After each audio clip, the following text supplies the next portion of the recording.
Hello everyone, welcome to our third day of gratitude from our 3 days of gratitude series in the lead up to Thanksgiving. Today I really wanted to talk to you about how to develop gratitude, right? Maybe many of you already feel this. I'm going to start off with a question. I want you in the comment section to tell me what you're really grateful for, right? What have you been grateful for today, this week, this month, this year, whatever it is? I want you to think long and hard or really short and quick. And I've talked about gratitude before, but today I really wanted to talk to you about why we are not grateful, like why we stop ourselves, what are the barriers or blocks for us from being grateful, why we should be grateful, what are the real benefits. And finally, I want to specifically talk to you about keeping a gratitude journal, a practice that I kept up for many years. This is almost a lesson to myself so that I can go back to doing it. But this is something I did for consecutive years, can't remember, long period of time. And it's something that I still do mentally, but I still believe that writing it down is the most amazing thing. So let's talk about this. Why is it that we struggle to be grateful? In the comment section, let me know. Why do you feel sometimes in life you struggle to be grateful? So some of the most common answers include that we believe it's difficult and a bit useless. People go, oh, that's too difficult to have to think about what I'm grateful for every day. And what's the point of it anyway? Like no one notices, no one cares. That's not true, but we'll get to that, right? That's one reason. The second reason is it requires too much effort, right? It requires us to actually sit there and figure it out and think it through. So it requires too much effort. And the third one is, and this is the one that I think we really need to connect to, is that we genuinely underestimate the power of gratitude in our daily lives. We actually underestimate it. Now, I posted a speech. I was doing a speech series on Facebook. If you don't already follow me, I'm at Shetty IW on Facebook. Come and find me. And I posted a video series called Speechless, where I'm posting some of my favorite speeches by celebrities. And I posted this one video by Matthew McConaughey. The video's now got like 35 million views.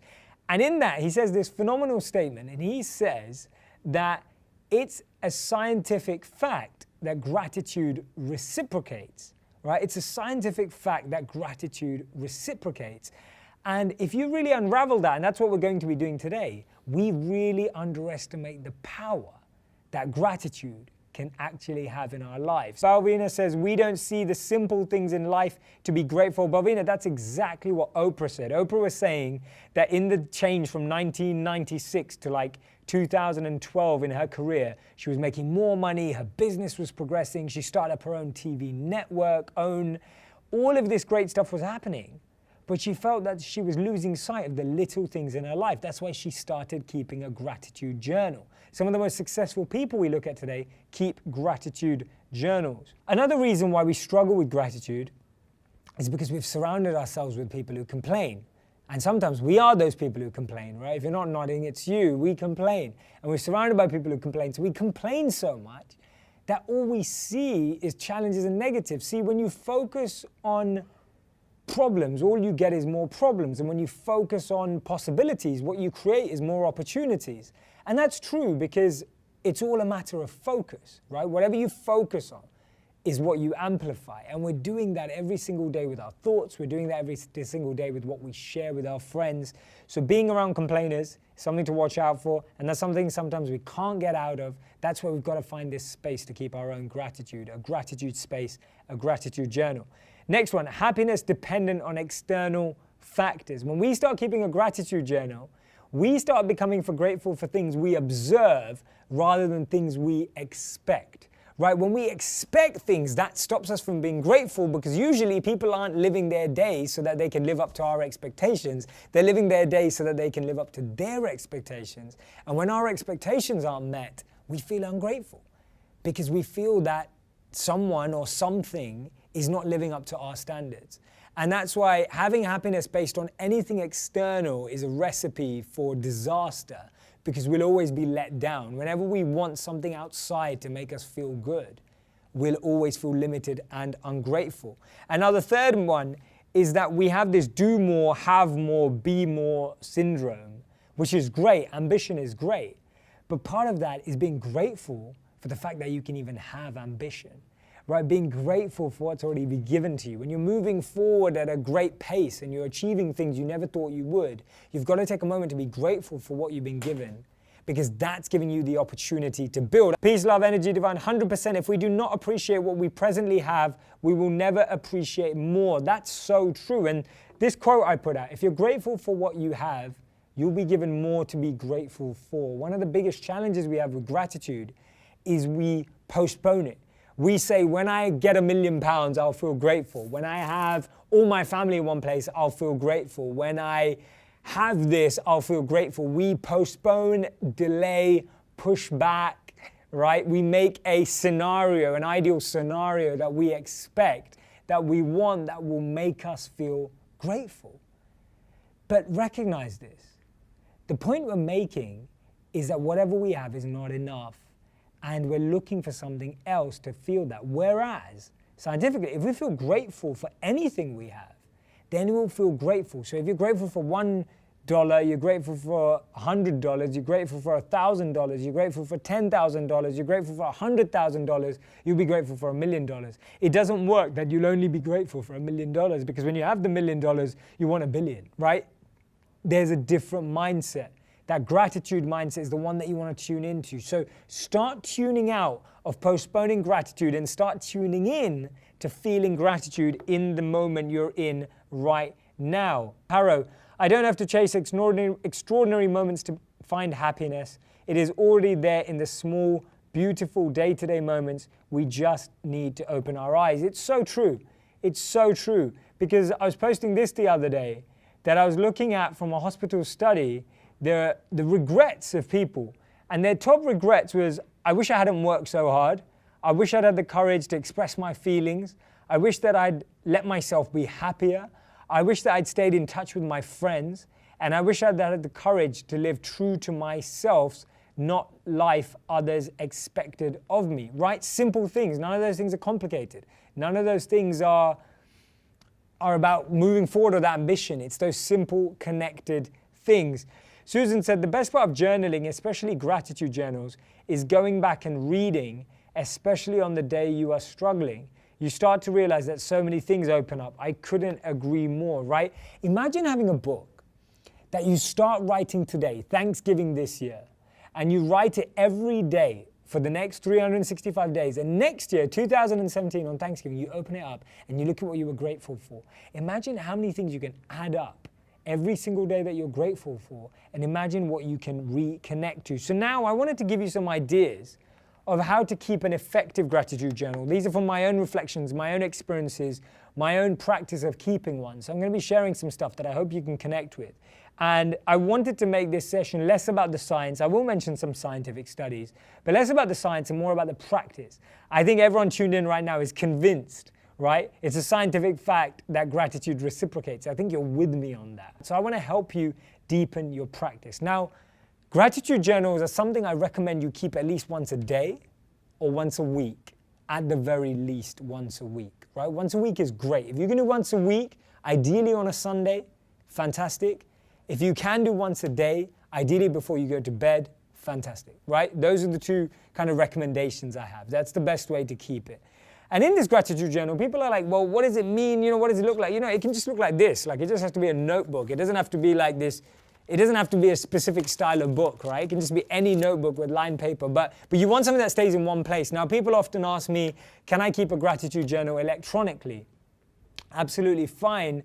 But I would really recommend, ideally, having it somewhere where you're writing down. This ink, pen to paper, is so much more powerful when we're trying to write down things that impact us in a powerful way. So finding a notebook that works for you.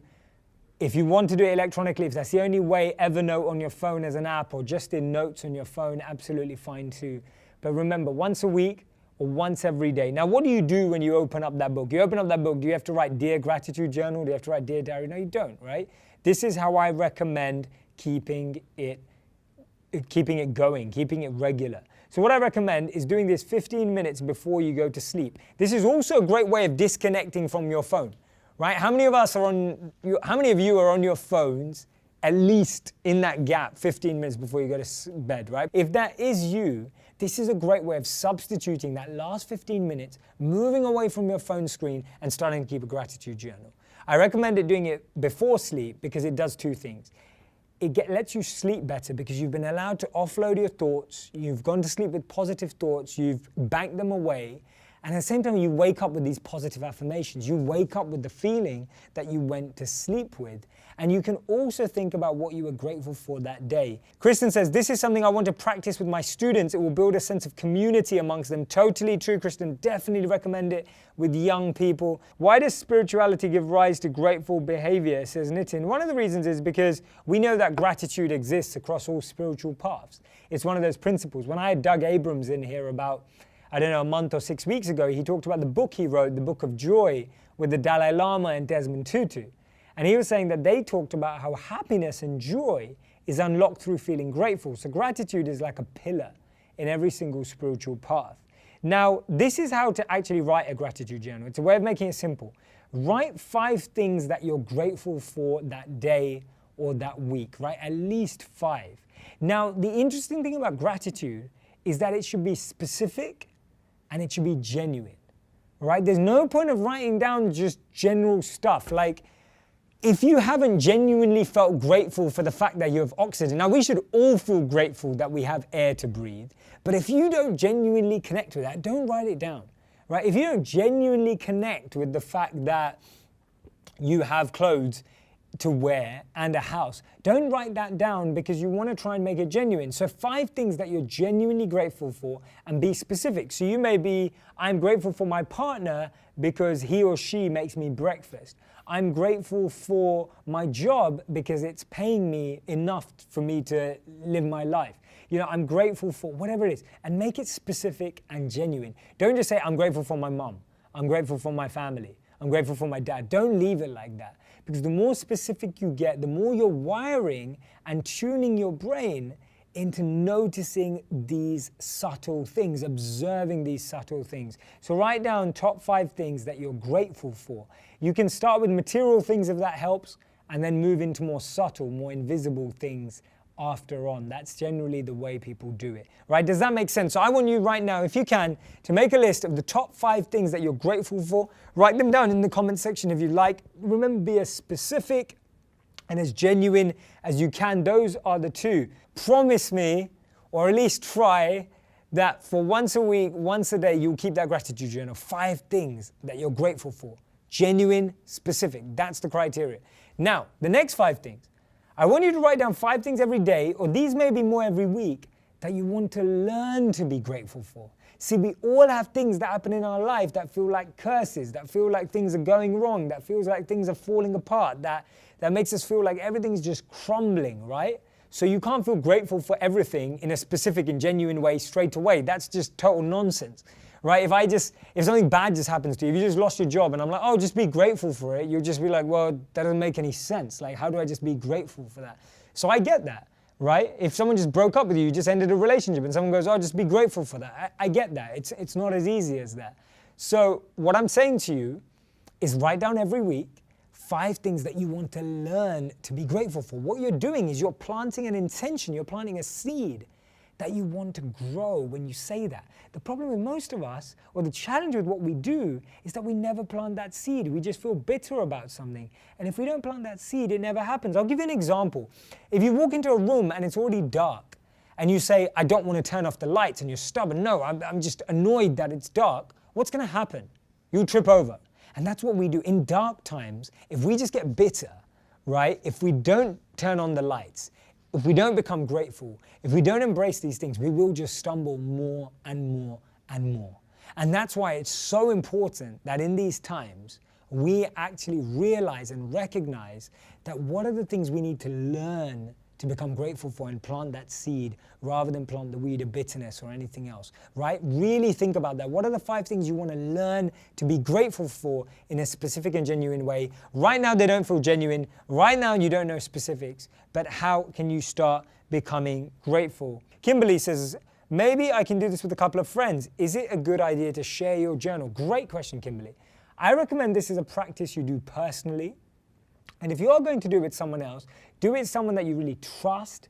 Do it with someone that you don't feel you're going to agitate or make them feel more, they may get jealous or envious or might start looking at things differently. You want to do this in a safe space. This is something that I recommend doing personally and connecting with only people that you really trust, that you really have a bond with, if you want to share it with other people. But still, perform the exercise personally, then share it, right? It's also a good idea to share certain parts of it and maybe not share all of it, depending on how much you trust the other individual. I'm just imagining a world, I'm an idealist, but I'm imagining a world where everyone keeps a gratitude journal and starts expressing gratitude. And what I'd love for you to do, this one is taking it further, and this may be every month. You find 5 people that you can write a thank you note to, right? It doesn't have to be like this piece of art. It doesn't have to be a gift. It can just be an email, right? It can just be a text message. It can be a WhatsApp message. It doesn't have to be this incredible investment of time. Choose 5 people. It might be a work colleague. It might be a neighbor. It might be a friend you haven't spoken to in a while. This happened to me yesterday, right? And this is true, right? So I was thinking of a former colleague that I used to work with. I haven't seen her or worked with her for about 9 months, right? 10 months. I've not spoken to her, not worked with her, or anything like that. But for some reason yesterday, I was feeling grateful to her.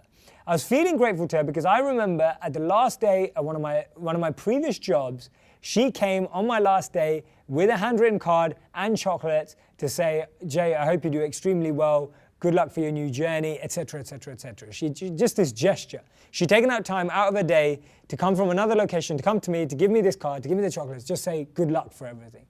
So what I did yesterday was that I wrote a really short email. I just said, hey, I hope you're well. It's, what you've been up to, how's life? I knew she was getting married this year, so I said, how's married life? I hope your wedding went well, etc. Just reconnected with her. Funny thing is, she got back straight away and we started talking. She didn't even know that I'd moved to New York, so I let her know that. And the incredible thing is, she's actually coming to New York next week.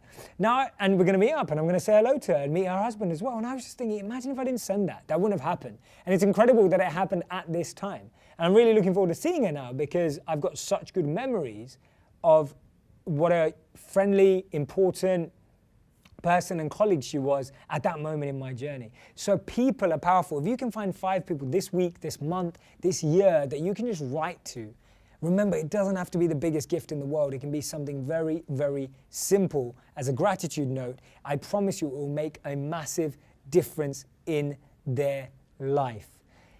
Now, I've got another friend. He came on the show. His name's E, right? You may remember him from a previous interview. And he was talking about gratitude. Now, he, on social media every day, on Instagram, he posts what he's grateful for. Now, he won't always go into so many details, but he'll point something specific. It's great. If you can use your social media channels to promote something that you're grateful for every day, that's beautiful because all it's doing is allowing more people around you, first of all, generating what kind of people you want to attract to yourself. See, some of us are scared of putting out our positivity, our gratitude, and all these things out there because we almost think, what, are people going to think I'm a bit loopy? Are people going to think I'm a bit, what's wrong with me? Like, am I all peace and love? But the funny thing is that the vibes that you're putting out there is going to attract the people that come around you. So if you want your energy and the people around you to be full of positivity, gratitude, upliftment, fulfillment, satisfaction, success, we need to be putting out those messages in order to attract that back into our lives. Paro, Jay, can you share 5 things which you feel grateful for today? Thank you so much for putting me on the spot. Number one, I'm really grateful for the fact that I get to do these lives every day. Even sometimes when I'm tired, even sometimes when I've had a long day, I'm extremely, extremely grateful because I get to connect with so many amazing people like you across the world. Second thing I'm grateful for is that I'm really excited to spend time with family and friends this weekend because we've got a longer weekend. I'm grateful that it's giving me more time to spend with certain people. The third thing that I'm super grateful for today is that, I'm grateful for the fact that I connected with an old friend and that she's coming in next week as well. So I'm really, really looking forward to that. Fourth, I'm really grateful because I got introduced to some amazing people yesterday who are helping me take my work further. And I thought that was phenomenal. And the fifth thing I'm grateful for today is that I'm working with some fantastic people, everyone in the studio, from the people behind the camera, from the people producing the show right now. I'm really blessed to be working with an amazing team who make all of this possible. Para, thanks for putting me on the spot. I hope that answers all your questions. Now, I want to push you a bit further because I think everyone tuned in is always extremely mature, extremely enlightened as well. I want to push you a step further. I want you to think about someone that you feel, not someone really too bad, but someone that you just don't connect with, someone that you don't like so much, someone that you feel doesn't like you, someone that you just feel doesn't have your best interest at heart. And I don't need you to write them a letter, I don't need to go speak to them, I just want you to write 5 things that you're grateful for that they've taught you, right? What lessons has that person taught you? Now, if you were here yesterday, I had Asia on the show, Asia Mayrock, and she was talking about what she'd learned from her bullies. It's incredible because bullying, what she received, has turned into the best gift for now what she's helping and the qualities and confidence she has. And that's what I want you to hone in on. I want you to write down the 5 things you've learned from anyone who's hurt you, anyone who's let you down, anyone who's led you down the wrong road. And that's not every day, that's not every week, that's not every month, that's just something general you need to do, right? That's not something you do regularly, but I'm pushing you out there because I think you're ready for it. I think you're ready to hear that. I want you to really connect for that. Think of people that you think you don't connect with. Write down 5 things that you're grateful that you've learned from them. Right? Shamo, how to be satisfied from what you have. The best way to be satisfied from what you have is realize that most of us, what a lot of us have, a lot of people don't have. Right? If you just have food in the fridge, clothes on your back, and a house to live in, we're richer than 75% of people across the world. Right? That makes you grateful for what you have. Just recognizing in perspective what the world would look like if you actually knew what was happening on the other side of the globe. That makes you grateful straight away for what you have. Second of all, how to be grateful or satisfied with what you have is recognizing that if you didn't have what you have right now, you wouldn't be able to think the way you are. So having what you have right now is giving you that step or that platform to think further. Cannot think of anything, just hate comes to my mind. Lavanya, I know it's hard, so don't go straight there. Start with the others first. Remember, we've got to retrain our brain for gratitude before we start testing our brain. So that last one I set is super hard, super difficult. Don't dive into it straight away. Do the exercise in order of how I suggested it. If you ever feel ungrateful, visit hospital, says Nancy Regan. So true. I remember when I was a monk, I used to have to take some of our elderly monks to the hospital. And I remember it being a phenomenal experience, just making me recognize how fortunate I was with my current level of health and what more I could do with it to make a difference. It's easy to wish for good health when you're sick. Remember to enjoy it when you're healthy. That's what gratitude does. Thank you so much, Matilda, for that comment. Gratitude allows you to experience, feel fulfilled, and enjoy the moment by recognizing how beautiful it is. Actually, without gratitude, we just don't experience beauty. We don't experience the amazing experiences. We don't get a chance. We don't give ourselves a chance because our mind's somewhere else. So gratitude actually is allowing you to be happier in the moment. Right? There may be so many things going on this weekend. There may be so many things in your mind, but just being grateful that you're around people that love you. You're grateful that you've got some time and space to think about stuff. And even if things don't go to plan and don't work out, you can be grateful for the space that you're in, whatever it may be. Start with the least thing you can be grateful for. Just connect with something, right? But that's where it has to start. Grace, spending time with people who aren't like you helps you become aware of what you have. Totally true, very true. So the studies around gratitude are incredible. It makes you healthier, it makes you sleep better, better self-esteem. It even looks at how thanking people regularly and genuinely and specifically again allows for better relationships with individuals. So I really want you to do that. Today, I want you to try and do this. I want you to start keeping a daily or weekly gratitude journal. I want you to do it 15 minutes before you go to sleep ideally, or any time in the day that you can find it. I promise you, you'll sleep better, you'll rise better. I want you to think of 5 things you're grateful for. Right? Can start material, get more subtle. 5 things you want to learn to be grateful for, and then 5 people I actually want you to write to them and actually give it to them personally and see how much it changes it. If you don't follow us already, find us at HuffPost Rise on Facebook, Twitter, Snapchat, Instagram. Come and follow us. If you don't follow me already, I'm at Shetty IW on Facebook and Twitter, Shetty J on Snapchat and Instagram. I'll see you very soon. Thanks a lot, guys. Take care.